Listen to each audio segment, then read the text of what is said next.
today we've got the last two figures we're going to take a look at today. We're going to do trapezoid first, super easy, not a parallelogram. These are kind of their own little unique figures. And then we're going to do a kite.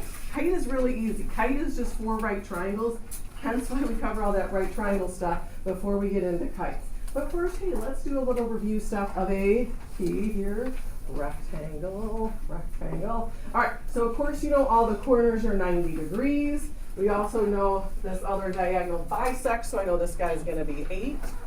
So I'm going to fill in as much as we can. Now, on a rectangle, let me ask you a question. Are the diagonals congruent? I know the properties. Sure are. So I got another round of 8 and 8 here. Okay, another question for you on, and again, I'm trying to stand here on purpose to cover them up. Are the diagonals perpendicular on a rectangle? No, I mean, just look at it, trust your gut instinct. No, the corners are, of course, right angles. So I can easily, if this is 55, how much more do you need to get to 90? 35. So we can fill that guy in. Now, from here, you can fill in a lot of angles. If that's 35, 35. Alternate interior angles. This guy's 55, of course, 55. Now, I can fill in all the other angles too, my friends, because of course you've got your 4 triangles in here, and notice isosceles triangles. So the base angles are the same. Again, isosceles triangle on the right, the base angles are the same. Bottom, isosceles, 8 and 8, base angles the same. You're tired of me saying it. Base angles are the same. Okay, so we have a lot filled in. I don't know if we'll need any of the middle angles. Let's just see where we're at in life and fill these in and see what we got. All right, AE. All right, I think we got AE marked over there. You can just look at it. We can see it's 8. Okay, AC. What's the total length of the diagonal? 16, easy enough. Okay, B, angle, B, D, A. Come on, board.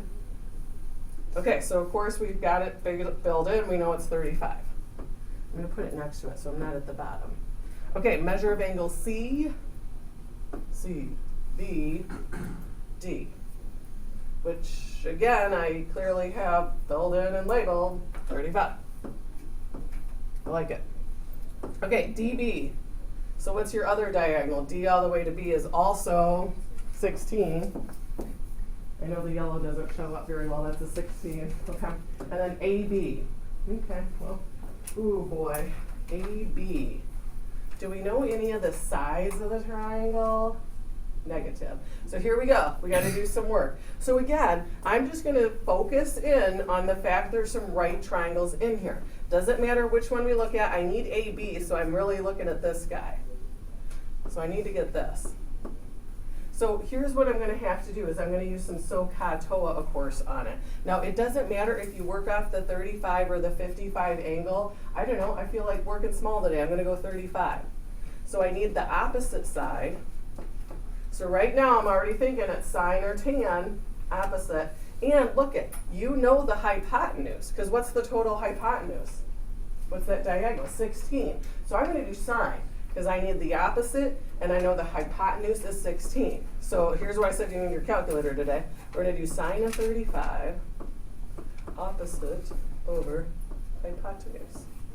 Okay, let me give you a second to solve that in your calculator. I just rounded to the 10th, round to whatever. See what you got. So 9, if you round to the 10th, 9.2, I don't care, whatever, it doesn't say what to round to. So again, that's why we did the chapters out of order. I don't know how you could do this stuff without doing chapter 9 and all the SOHCAHTOA stuff, just for the record. All right, let's get into, we're going to do trapezoid first, and then we're going to do kites. So as always, some vocab to fill in. Here we go.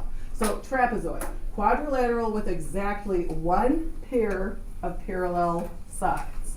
So again, you got to fill in the blanks there. 1 pair parallel sides. Underline what you got to fill in. 1 pair of parallel sides.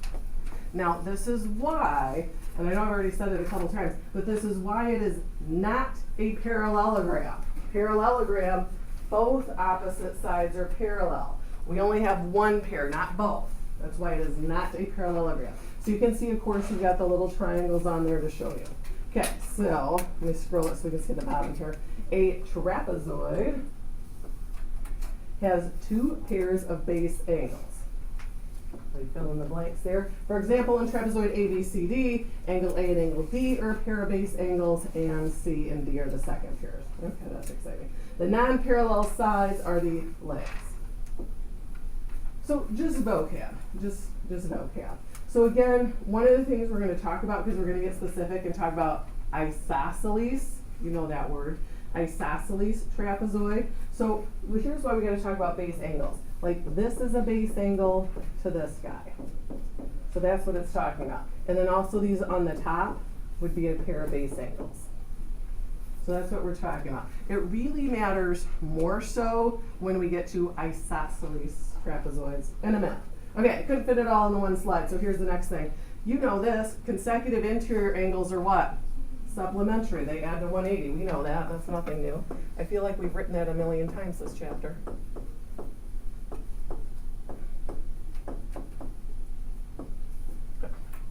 All right, so easy peasy, first problem. You can see they have a very lovely trapezoid there.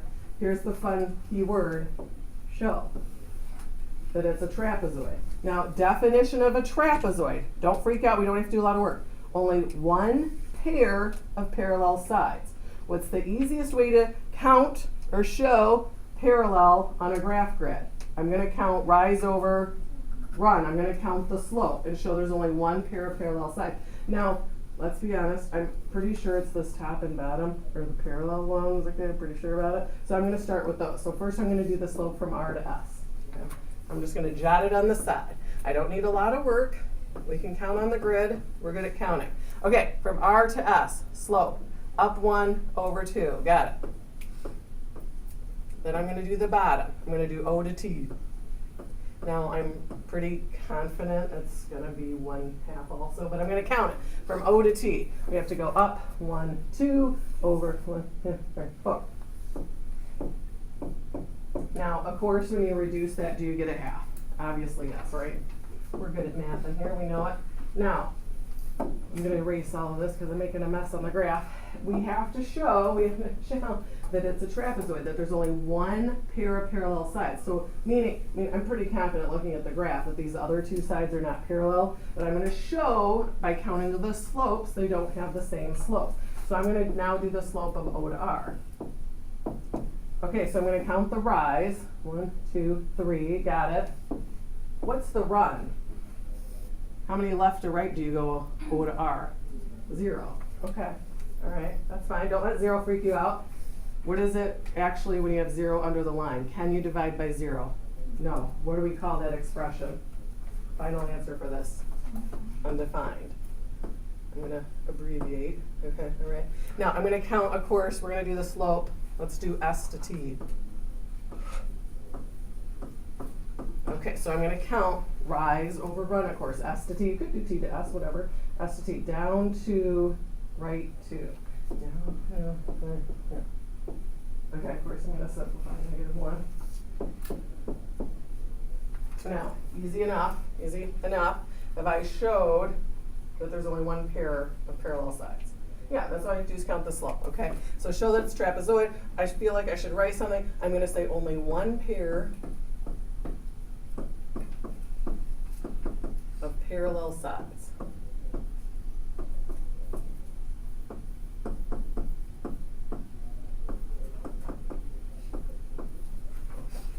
If we ever had to give some sort of an explanation, you never know. Sometimes they like an explanation, okay? All right, flip it. So now we're going to talk isosceles. Now, this is easy. You know isosceles trapezoids, okay? We know what the word isosceles means. Two congruent base angles here. So, of course, we're going to fill in on this, that your legs are congruent. Maybe if I can underline that. So I put yours a little nicer, not so wordy, bullet points. So legs are congruent. Base angles are congruent. Get the theme of what you guys get to fill in. The diagonals are congruent. So you got 3 rounds of congruent there, okay? Now, isosceles. Don't be like, oh my gosh, there's so much to remember. No, no, no, you know the word isosceles. You know that means there's 2 congruent sides. So that's what they're saying. So as soon as I saw the word isosceles, I know that these 2 left and right are congruent. Clearly not the top and bottom, they're not the same length. Clearly not. The left side, the right side. Now, just like in an isosceles triangle, the base angles are congruent, it is the same on an isosceles trapezoid. The bottom base angles are congruent, the top base angles are congruent. And, we just know it, consecutives still add up to what? 180. Okay, all right, easy peasy, here we go. So, diagrams isosceles. So already I'm like, okay, I got my congruent sides, got it. Okay. So it wants these angles. Okay, well I can get you P with no work. Base angle, so 65. I'm just going to fill it in and circle it there. Now, the bottom ones, they're going to be the same thing. I do know that, but I'm going to do a little bit of math. Of course, you've got consecutives. These should add up to what? 180. So what's 180 minus 65? They're going to give you 115. I'm just going to label them all in the picture. And then, of course, since it's isosceles, the base angles are the same. This guy's also 115. That is as wild as it gets for a trapezoid. Only other thing I have to show you for a trapezoid is this. The mid segment of a trapezoid. So it's a segment that connects the midpoints. We've seen that a lot this year. The midpoints of the legs. Okay, so what does that really mean for you? So first off, let's look at the lovely picture over here. So again, I know there's a lot of vocab and properties and things to memorize. Try to use the actual word to help your cause, meaning mid-segment. It's in the middle of the trapezoid. It's in the middle, okay? Smack dab in the middle. Now it's going to be easy to find, okay? Just like anything that's in the middle, it's like you are calculating the average. So to find the mid-segment, I'm going to put the layman's terms first. You're just going to average the bases.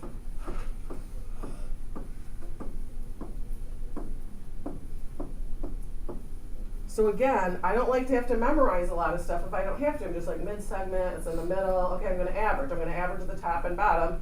Now, if we're going to get real specific, that means we're going to add our bases together. So I'm going to say base 1 plus base 2. And we're going to divide by 2. Now again, I don't like to memorize because Lord knows all these properties up here is enough to memorize, okay? So try to just use the word. It's in the middle, so you're going to average. Well, we can all average. Average is easy. We can do the averaging. I see people still writing, so I'm just going to wait a sec. We're going to do a mid-segment in the next one. Easy peasy, friends. And then we're on to kite. Okay, in the diagram, MN is the mid-segment of trapezoid, PQRS. Find it. Well, I'm just going to call it X. I don't even think I have to do a whole lot here. And I can be like, oh my gosh, what's the formula? Easy, it's in the middle, I'm going to average. So we're going to average 12 and 18, or 28, sorry, 28. And divide by 2. What do you get? 20. Then I'm looking at this, and I'm like, oh yeah, that seems about right. 20 is right in the middle of 12 and 28. Some of you might have just been able to look at that and mental math it. Okay. All right. If EG, so I'm going to mark on the picture, EG, this diagonal, I'm going to try to mark on the picture, hopefully it doesn't move on me. And of course, here we go, FH, to this guy. Is it isosceles? No. I'm going to click it back a couple slides. Let's look at isosceles. So it has to have congruent legs, congruent base angles, and congruent diagonals. Do we have congruent diagonals? One more. Do you have a pair of congruent diagonals? Yep, so it's isosceles. Now it says explain, I'm just short and sweet, congruent diagonals.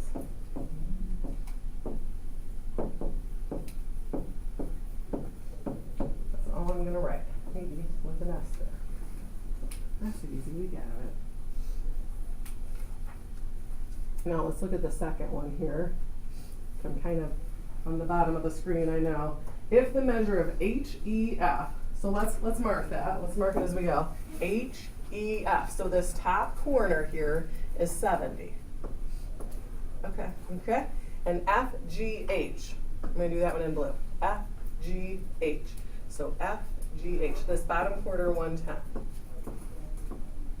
is the trapezoid isosceles. Okay, all right.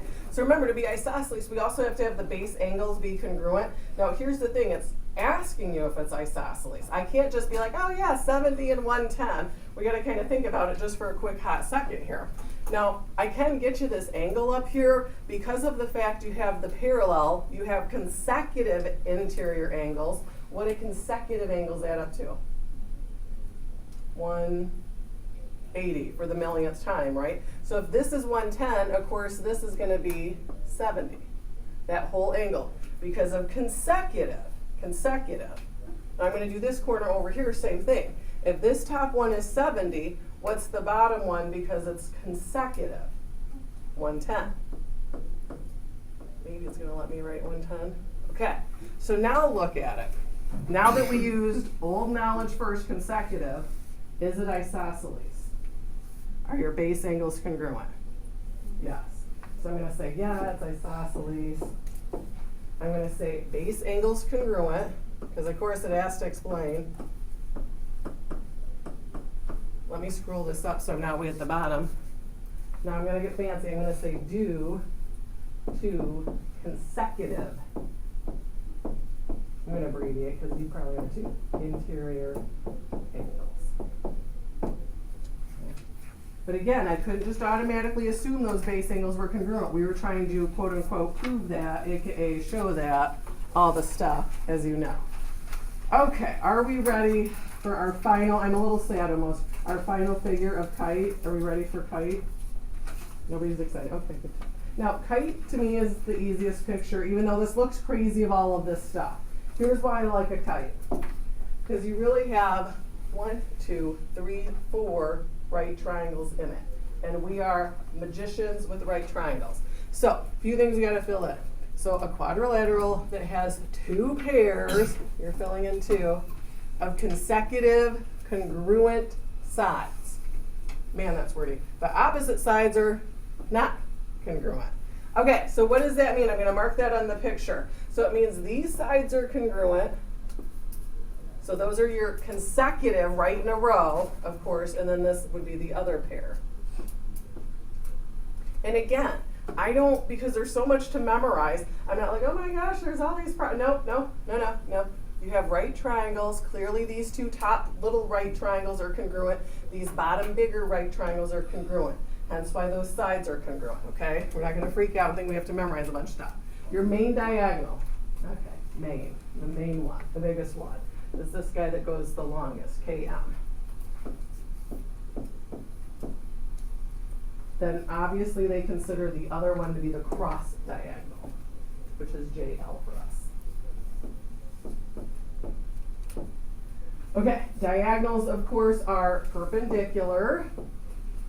You can just use the symbol if you want. Now again, I already kind of gave that away because I'm not like, oh my gosh, there's this laundry list of stuff for kite. No. You have 4 right triangles in here.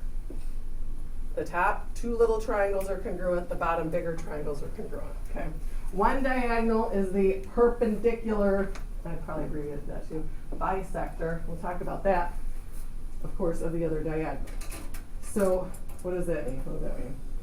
So easy enough. So that means your main diagonal, mine's in green, that big one, the KM, of course, bisects these angles. So these guys, if I can draw it in there, board, are going to be congruent. So kind of like on your rhombus where it splits them in half. So I'm going to mark that. Okay, the main diagonal bisects a pair of opposite angles. That's what we just marked. Opposite angles at the endpoints of the cross diagonal, holy cow, this is so much, are congruent. And I'm going to mark that for you. I'm going to go back to the picture, kind of off the screen there a little bit.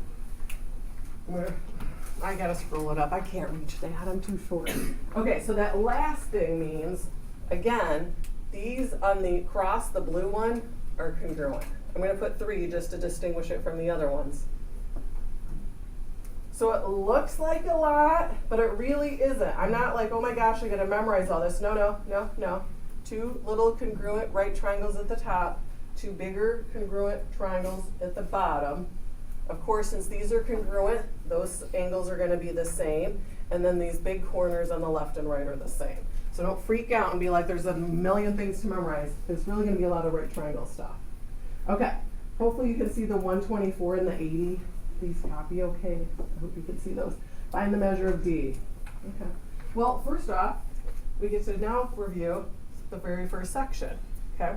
So interior angles inside the figure. So I'm gonna first start off with the old school n minus 2 times 180 to get the sum. Well, easy question, I think we can mental math it. How many sides on a kite? 4, so we've seen that all chapter. So what's 4 minus 2 times 180? 360. Probably could have just done a lot of that in our head, but there we go. Okay, so here's what I'm going to do. I'm going to take my 360. We're going to take off the top, the 124. We're going to take off the 80 and see what we're left with. So punch that in. What's 360 minus 124 minus 80? 156. Perfect.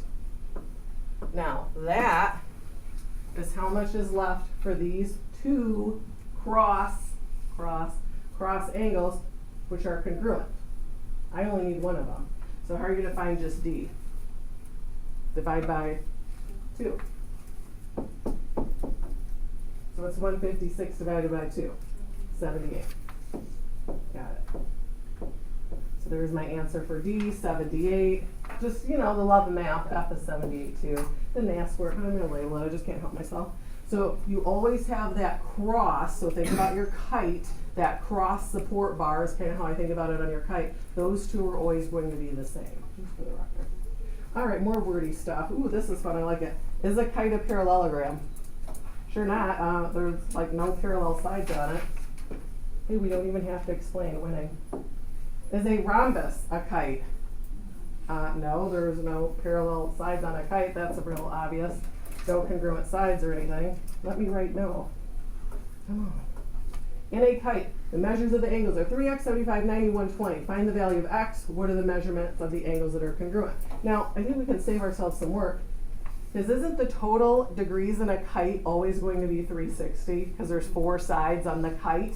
So I'm not going to redo the purple part. We already know it's 360 from this guy. So I'm going to total all of this up, or I should say you're going to 360. So 3x plus 75 plus 90 plus 120, 360. Okay, you guys are great at solving equations. I'm going to give you a second to do it. Definitely need a calculator. So x is, maybe calculate that again. Cass has 25, I have 25, agree with 25, I hope. Now, final question we have to answer there. Blah, blah, blah, find x, we did it. What are the measures of the angles that are congruent?